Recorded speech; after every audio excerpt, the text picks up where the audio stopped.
Abu Bakar Ash-Shiddiq. Abu Bakar bernama asli Abdullah. Lahir di Mekah 2 tahun 2 bulan setelah kelahiran Rasulullah Shallallahu Alaihi Wasallam. Ia dipanggil Abu Bakar karena ia sering menjadi pelopor kebaikan. Abu berarti bapak dan Bakar berarti segera atau dini atau awal. Sebab itu beliau selanjutnya disebut Abu Bakar. Sejak kecil, Abu Bakar senang sekali berbuat kebajikan dan hal-hal terpuji. Salah satu sahabatnya berkata, "Sesungguhnya engkau selalu menyambung tali silaturahim, selalu berkata benar, banyak menanggung kesulitan orang lain, menolong orang-orang yang menderita, dan menghormati tamu." Begitu kesaksian Ibnu Dugunah, sahabat Abu Bakar. Abu Bakar termasuk orang yang paling utama masuk Islam. Ia adalah sahabat Nabi Muhammad Shallallahu Alaihi Wasallam yang paling setia, mendampingi Rasulullah sejak masuk Islam sampai meninggal. Ketika Nabi Muhammad Shallallahu Alaihi Wasallam berhijrah dari Mekah ke Madinah, Abu Bakarlah yang menemaninya. Pada saat itu, Kamis 27 Safar tahun ke-14 kenabian, waktu tengah hari, Rasulullah Shallallahu Alaihi Wasallam mendatangi Abu Bakar di rumahnya. Abu Bakar berkata, "Demi Allah, beliau tidak akan kemari pada saat begini, kecuali ada urusan penting." Beliau mengabarkan kepada Abu Bakar bahwa Allah Subhanahu wa Ta'ala telah mengizinkannya untuk hijrah ke Madinah. Setelah memastikan rencana hijrah, Rasulullah Shallallahu Alaihi Wasallam pulang ke rumah sambil menunggu waktu malam tiba. Pada hari yang sama, para tokoh kafir Quraisy sedang mengepung rumah Rasulullah Shallallahu Alaihi Wasallam. Mereka berniat akan membunuhnya. Setelah lewat tengah malam, mereka meyakini inilah cara terakhir untuk menghentikan Rasulullah berdakwah kepada Islam. Ketika malam semakin larut, Rasulullah keluar dari rumahnya menuju rumah Abu Bakar tanpa diketahui oleh orang-orang yang memusuhinya. Lalu mereka berdua berusaha keluar dari Mekah sebelum fajar menyingsing. Mereka justru menuju ke arah Yaman, arah selatan Mekah, tidak langsung menuju ke Madinah.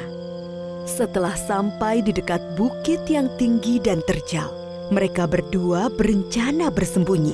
Abu Bakar membantu Rasulullah Shallallahu Alaihi Wasallam sambil menggendong naik ke atas bukit. Di depan mulut goa yang dikenal dengan Goa Thur, Abu Bakar berkata, "Ya Rasulullah, engkau jangan masuk sebelum aku masuk terlebih dahulu, agar jika ada sesuatu yang berbahaya, akulah yang kena, bukan engkau." Abu Bakar masuk dan membersihkan goa. Ia memeriksa dinding-dinding goa. Lalu Abu Bakar menyobek kain yang dipakainya untuk menyumbat lubang-lubang yang ada di dinding goa. Setelah itu ia berkata, "Silahkan masuk ya Rasulullah." Rasulullah masuk ke dalam goa, lalu menyandarkan kepalanya ke sebuah batu dan memejamkan mata. Abu Bakar menjaganya. Tiba-tiba kaki Abu Bakar disengat oleh binatang berbisa dari balik lubang yang disumbatnya. Ia berusaha tidak bergerak sambil menahan rasa sakitnya karena khawatir akan membangunkan Rasulullah. Namun rasa nyeri yang sangat membuat air mata Abu Bakar menetes dan mengenai wajah Rasulullah Shallallahu Alaihi Wasallam. Rasulullah terbangun dan bertanya, "Apa yang terjadi, wahai Abu Bakar?"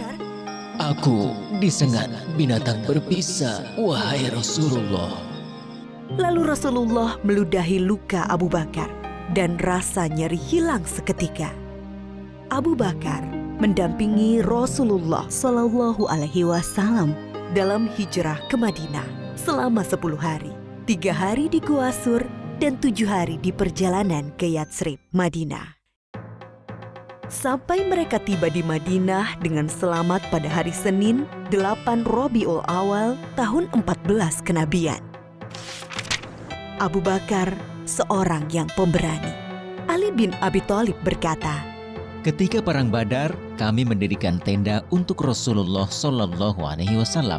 Lalu kami bertanya, siapa yang bersedia mendampingi Rasulullah Shallallahu Alaihi Wasallam agar tidak ada musuh yang bisa mendekatinya?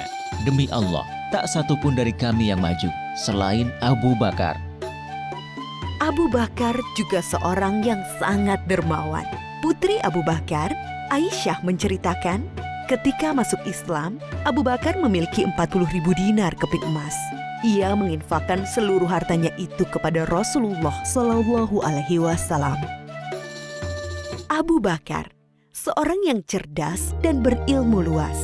Abdullah bin Umar pernah ditanya, siapakah yang memberi fatwa di masa Rasulullah Shallallahu Alaihi Wasallam? Ia menjawab, Abu Bakar dan Umar, dan aku tidak mengetahui orang lain selain mereka berdua. Abu Bakar juga sosok yang paling baik dan utama. Abdullah bin Umar berkisah, Di masa Rasulullah, kami diperintahkan memilih orang-orang. Kami pun memilih Abu Bakar, lalu Umar, lalu Utsman. Dan terlihat Rasulullah Shallallahu Alaihi Wasallam tidak menentang hal itu. Abu Hurairah berkata, Rasulullah Shallallahu Alaihi Wasallam bertanya, siapa di antara kalian yang puasa hari ini? Abu Bakar menjawab, Aku. Rasulullah Shallallahu Alaihi Wasallam bertanya lagi, siapa yang ikut mengantar jenazah? Abu Bakar menjawab, Aku. Rasulullah Shallallahu Alaihi Wasallam bertanya lagi, siapa yang memberi makan orang miskin hari ini? Lagi-lagi Abu Bakar menjawab, Aku. Rasulullah Shallallahu Alaihi Wasallam bertanya lagi, siapa yang menjenguk orang sakit hari ini? Abu Bakar menjawab, Aku. Lalu Rasulullah bersabda, tidaklah semua perkara yang aku sebutkan tadi dilakukan oleh seseorang, melainkan orang itu akan masuk surga. Ketika Rasulullah Shallallahu Alaihi Wasallam jatuh sakit, kemudian sakitnya semakin parah, beliau bersabda, suruhlah Abu Bakar untuk menjadi imam sholat. Sebagian ulama sahabat memahami bahwa perintah ini adalah petunjuk Nabi Muhammad Shallallahu Alaihi Wasallam bahwa Abu Bakar adalah sahabat yang paling utama. Rasulullah juga pernah berpesan kepada Bilal sahabatnya, wahai Bilal, jika waktu sholat telah tiba dan aku belum datang, mintalah Abu Bakar menjadi imam. Oleh karena itu, setelah Rasulullah Shallallahu Alaihi Wasallam wafat, Abu Bakar dibaiat sebagai pengganti pemimpin umat Islam. Ia menjabat sebagai khalifah selama sekitar 3 tahun.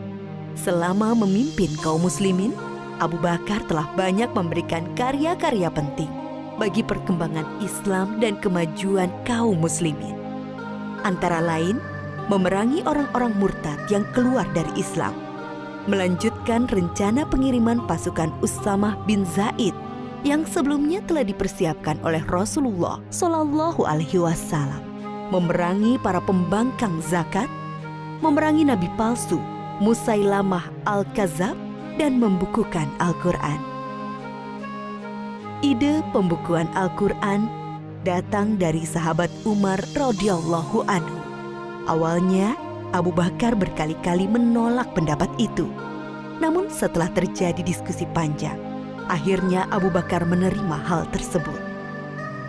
Lalu Abu Bakar memanggil sahabat Zaid bin Sabit, yaitu sahabat yang menjadi pencatat wahyu di masa Nabi Muhammad Shallallahu Alaihi Wasallam.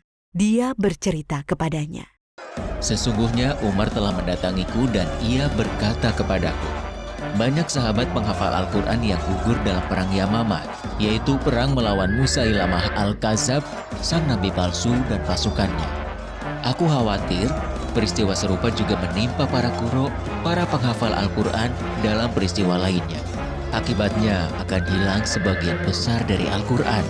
Wahai Zaid, engkau anak muda yang cerdas. Kami mempercayaimu sepenuhnya bahwa engkau juga juru tulis wahyu Rasulullah. Jadi, carilah ayat-ayat Al-Quran itu, lalu kumpulkanlah. Zaid menolak sambil berkata kepada Abu Bakar dan Umar, Mengapa kalian akan melakukan sesuatu yang tidak pernah dilakukan oleh Rasulullah Shallallahu Alaihi Wasallam? Demi Allah, ini perbuatan yang baik. Tukas Abu Bakar. Zaid mengulangi penolakannya Tidak, sambil bergumam.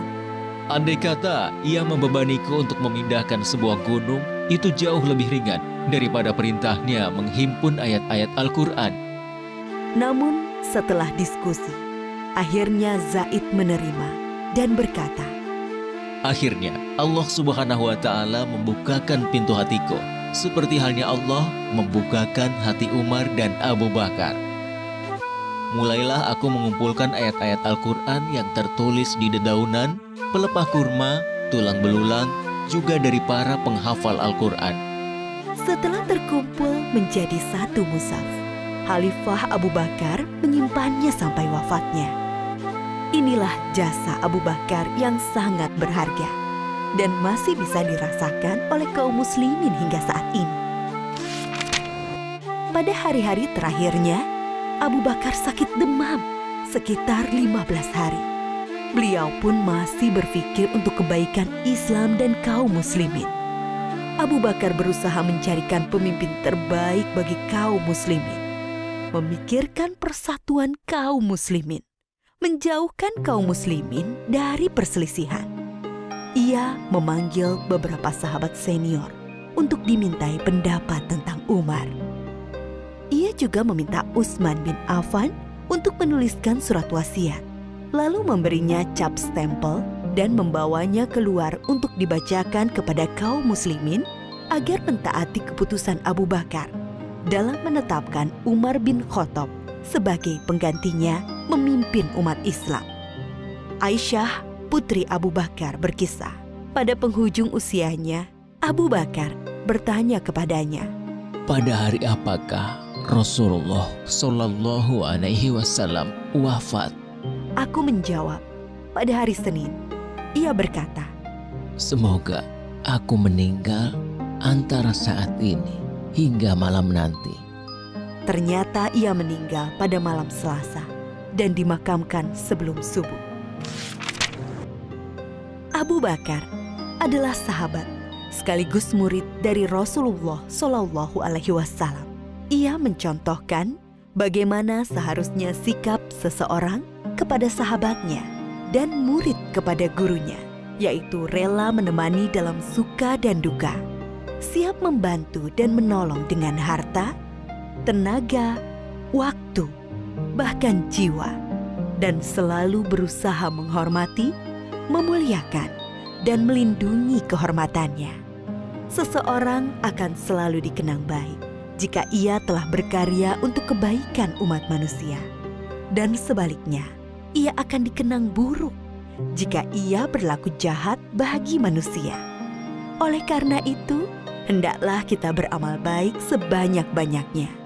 Kebaikan untuk Islam dan kaum muslimin atas dasar iman kepada Allah akan menjadi jariah.